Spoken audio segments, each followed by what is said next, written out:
Salut tout le monde, c'est Baptiste. Aujourd'hui on se retrouve pour un tutoriel assez spécial à l'occasion des 1000 abonnés, parce que ça ne concernera ni programmation ni calculatrice TI, mais calculatrice Casio et bricolage. Donc avant toute chose, ça sera compatible avec les calculatrices de la série FXES, en l'occurrence ici la FX92 Collège 2D. Attention, ça ne marchera pas avec les FXES+, par exemple la Collège 2D+. Et il vous faut aussi que la carte mère soit de série A. Donc ici regardez, on a une petite pastille, s'il y a un A dedans, c'est que c'est bon.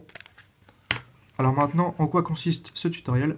En fait, vous avez plusieurs calculatrices qui appartiennent à une même série, et chacune possède ses propres spécificités. Par exemple, il y en a une qui permettrait de calculer les complexes, l'autre qui pourrait permettre de calculer, de résoudre des équations du second degré, ou encore une autre qui serait spécialisée dans les statistiques. Et en fait, ce qu'on voudrait faire dans ce tutoriel, c'est implanter les fonctions d'une calculatrice dans une autre. Ici, en l'occurrence, on va ajouter le mode complexe à cette calculatrice, ou encore la résolution d'équations du second degré. Et regardez, il y a un truc intéressant à voir dans le mode diagnostic en appuyant sur Shift, Set et On en même temps. Ensuite, on va appuyer plusieurs fois sur Shift jusqu'à arriver à ce menu-là. Bon, ici, on a la version de la ROM, c'est pas très intéressant. Et ensuite, on a un mode, ici en l'occurrence P0 pour cette calculatrice-là. Et en fait, ce mode peut varier d'une calculatrice à l'autre. Par exemple, le mode P1 ou P5 permettrait de calculer les nombres complexes, ou autrement dans le mode P2 à P6 qui permettrait de résoudre des équations du second degré ou avoir des options de statistiques. Et nous, ce qu'on voudrait faire, par exemple, c'est passer du mode P0 au mode P1 pour les nombres complexes. Et pour ce faire, on a besoin d'un tournevis. Ensuite, on aura besoin soit d'un crayon de papier ou soit d'un fer à souder. Et avec le tournevis, on vient dévisser toutes les vis qui sont à l'arrière du capot. Donc moi, il ne me reste qu'une seule, ne me demandez pas pourquoi. Et vous inquiétez pas, pour l'instant, il n'y a vraiment aucun danger, parce qu'on ferait par exemple ça pour changer la pile de la calculatrice. Et si on observe bien sûr la carte mère, on retrouve ici des inscriptions assez intéressantes. Par exemple, P0, qu'on avait sur l'écran de la calculatrice, ou encore P1 jusqu'à P7. Et juste à côté de ces inscriptions, on a des sortes d'interrupteurs ouverts. Donc l'idée en fait, pour activer un certain mode, ça serait de fermer l'interrupteur. Par exemple ici, regardez P0, l'interrupteur est fermé. Ça veut dire que c'est le mode P0 qui est activé. Donc, par exemple ici, pour activer les complexes, on va venir fermer l'interrupteur à côté de P5. Donc pour ça, on va par exemple utiliser la mine d'un crayon de papier, et il vient faire des cercles de la sorte à relier ces deux zones. Et ensuite, pour savoir si la modification a été prise en compte, on retourne dans le mode diagnostic, on appuie plusieurs fois sur Shift, et regardez, ici on a le mode P, point d'interrogation. Ça veut dire que ça a bien fonctionné. On vient ensuite appuyer sur la touche mode, et regardez ici, on a deux nouvelles options qui ont apparu. Pour activer le mode complexe, on appuie sur 2. Ensuite, pour avoir le nombre i, on écrit racine de moins 1. Pour ensuite assigner le nombre i à une variable, on calcule racine de moins 1, et on appuie sur Shift, RCL, et ensuite la touche correspondante à la lettre, par exemple le A. Et regardez maintenant, si j'écris A, on a bien le I. Ensuite, on peut faire des calculs, par exemple des fractions. I plus 1 sur 2i moins 3. Ce qui nous donne ça en séparant la partie imaginaire de la partie réelle, ça c'est vraiment pratique. Ensuite, on peut calculer des modules en appuyant sur Shift, puis le pourcent pour la valeur absolue. Par exemple, 3i moins 2. Mince. Hop. Voilà, racine de 13. Ensuite, on a le mode changement de base, où on appuie cette fois-ci sur 4. Et en fait, ça permet tout simplement de faire passer un nombre d'une base à une autre. Ensuite, pour annuler les modifications, on a juste à donner un petit coup de gomme à l'endroit où on avait mis du crayon de papier. On vient appuyer sur On, et regardez, le mode P0 est de nouveau là. Ensuite, pour avoir la résolution d'équations polynomiales, on vient donner un coup de crayon sur le mode P6. Hop. On appuie sur mode. Est-ce que ça a bien fonctionné? C'est bon.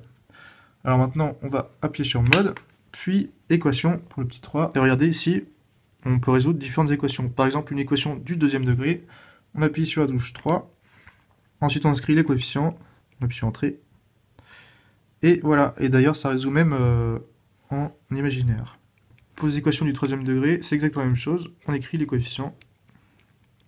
Et pareil, pour venir désactiver la modification, on donne un coup de gomme. Bon, après, mettre du crayon de papier, c'est pas forcément une solution très durable, on sait jamais combien de temps ça va durer. Donc ce qu'on peut faire, c'est venir appliquer un point de soudure à la place du crayon de papier. Voilà, est-ce que ça fonctionne? Nope. Allez, est-ce que ça a marché? Tac. Youhou, ça a fonctionné. Donc là, ce qu'on peut faire, c'est fermer le capot et être tranquille pendant le contrôle. Après, ce qui serait encore plus génial, ce serait de pouvoir switcher entre les modes à n'importe quel moment. Donc pour ça, on se procure par exemple un interrupteur à 3 crans.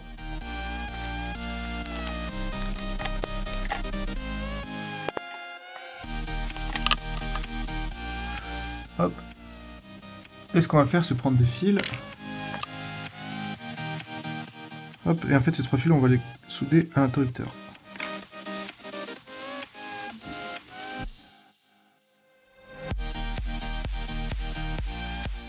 Et ensuite, par exemple, pour activer le mode P5 avec un fil et non un point de soudure, on viendra relier cette pastille pleine ici, juste à côté de la pastille séparée en deux, la pastille pleine et cette pastille juste au-dessus de ces modes. Donc le fil qu'on avait mis au milieu, c'était le orange.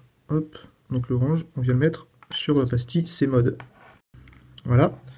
Ensuite, par exemple, en mettant l'interrupteur tout à gauche, on aurait le mode complexe. Donc ça correspond au rouge et on va le mettre sur le P5. Donc là, normalement, si je le mets dans le sens opposé, les deux fils ne seront pas en contact. Voilà. Et maintenant, si je mets l'interrupteur ici, de telle sorte à ce que les fils soient en contact, je suis sur on, et voilà, ça fonctionne. Donc maintenant, on fait la même chose pour le mode P6. Là, je suis au milieu. Hop. Et voilà. Et ensuite, ce qu'on peut venir faire, c'est essayer de placer l'interrupteur ici, de sorte à pouvoir fermer le capot et pouvoir accéder ensuite à l'interrupteur. Donc pour ça, on va devoir faire un peu de découpage. Hop, avec pourquoi pas un petit cutter. Vous savez quoi, ce sera peut-être plus facile avec une pince. Là, ça part tout seul.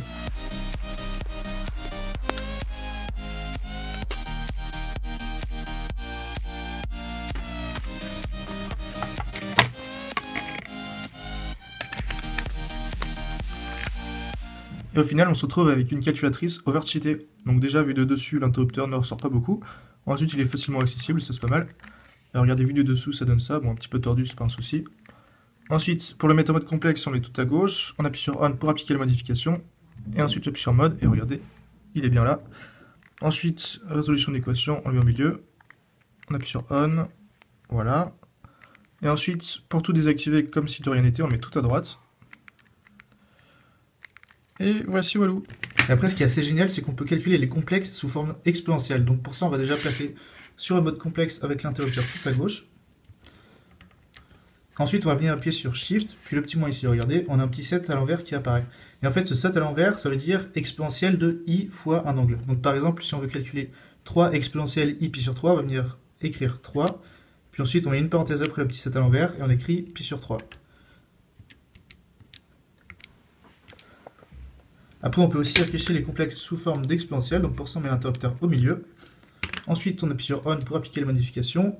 Ensuite, on va se rendre dans Shift, puis Mode. Et là, regardez, on appuie sur la flèche du bas. Ensuite, 3.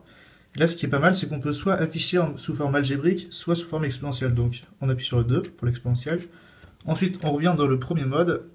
Hop. Ce qu'on peut faire aussi, c'est mettre la calculatrice en radian pour avoir l'angle en radian. Donc, pour ça, on fait seconde, mode, puis 4.